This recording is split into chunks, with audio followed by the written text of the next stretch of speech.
मुझे पता चला कि सारे लोग 4-4 सेट दाखिल कर रहे हैं, हालांकि उसका कोई मतलब नहीं है। मेरा पहला सेट ही सही था, मुझे चेकलिस्ट मिल चुका था, फिर भी हमने भर दिया। सरकार ने अगर 4 भरने का ऑप्शन दिया तो हम सदुपयोग कर लें। सरकार कुछ देती तो है नहीं, तो जो दी है उसी को भर लें। कोई मजबूरी तो नहीं है इसके पीछे? मजबूरी क्या हो सकता है, वही कॉपी पेस्ट करना था। लोग कह रहे हैं कि ऐसा अंदेशा जताया जा रहा है कि रिजेक्ट कर सकते हैं। कौन रिजेक्ट कर सकता है? अरे मुझे हाथ में लिख के चेकलिस्ट दे दी है कि सब कुछ सही है।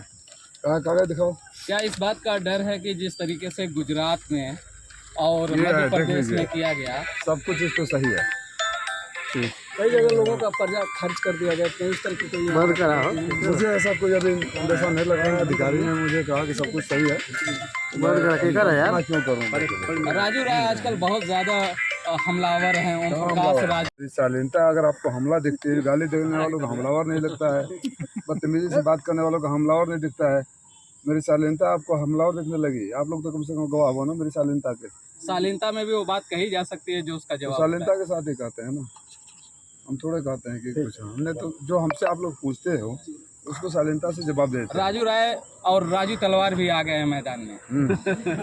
किस तरीके का चुनाव लग रहा है? लोगों में टक्कर होने जा रही है सर। अब नाम को होता तो कोई नरेंद्र मोदी बन के प्राइम मिनिस्टर भी बन जाता है।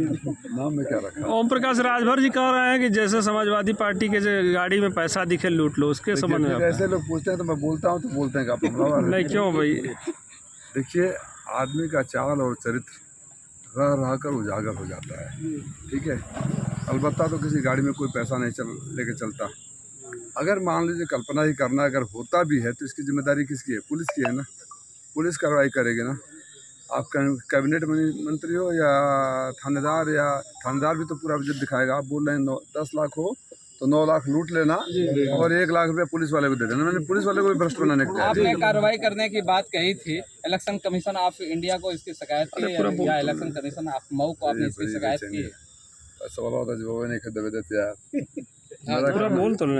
मेरा कहना यह था कि अगर इस तरह का अगर कोई कैबिनेट मिनिस्टर मंच से खड़ा होकर उन्होंने शपथ ग्रहण किया होगा वो कैबिनेट मंत्री बनने से पहले, ठीक है, और उसमें कानून का पालन करने की बात रही होगी, और इस तरह से खड़ा होकर ये बोल लेना, मैं अगर उनकी बातों को ही सच मानता हूँ कि हम लेकर चलते हैं तो इसका पुलिस लेगी या तुम लूट लोगे, तो जो लोग का चाल और चरित्र होता है ये दिखाता है कि अपनी हरकतों से बाज नहीं आएंगे। इसलिए मैं पुलिस से अपेक्षा करता हूँ कि इसका स्वतः संज्ञान लेकर तत्काल संवैधानिक कार्रवाई करे, संबंधित धाराओं में केस दर्ज करे। आप पत्रकार साथ इतने लोग हो, अगर कैमरा लेकर किसी को कहो वहाँ कि अगर इस गाड़ी में पैसा जा रहा है तो लूट लो, पत्रकार साथी आधा रख लो आधा दे दो पुलिस वालों को, तो अगले पल गिरफ्तार हो जाएंगे।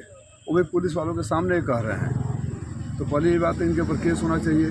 माननीय मुख्यमंत्री को, ऐसे मंत्री को बर्खास्त करना चाहिए, चुनाव आयोग को संज्ञान लेना चाहिए, और पुलिस अधिकारियों को पिछले 6 महीने में हुई जितनी छिनैती डकैती हुई है उसकी फिर से जांच होनी चाहिए, जिसका भी केस खुलासा नहीं हुआ कि कहीं इसी गिरोह का तो हाथ नहीं है उसमें।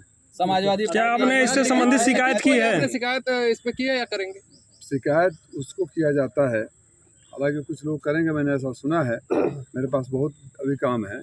शिकायत उसका किया जाता है जिसको पुलिस की जानकारी नहीं है तो फर्स्ट इन्फॉर्मेशन रिपोर्ट दिया जाता है, FIR उसे ही कहते हैं ना। पुलिस इंस्पेक्टर के सामने खड़ा होकर बोले, नीचे इंस्पेक्टर खड़े हैं, चारों तरफ फोर्स खड़ी है और मंच से बोल रहे हैं। तो अगर मान लीजिए यहाँ दुर्घटना हो जाती है, पुलिस के सामने खड़े हैं, तो कोई FIR लिखवाएगा तब वो केस दर्ज होगा या पुलिस केस दर्ज करेगी? ठीक है।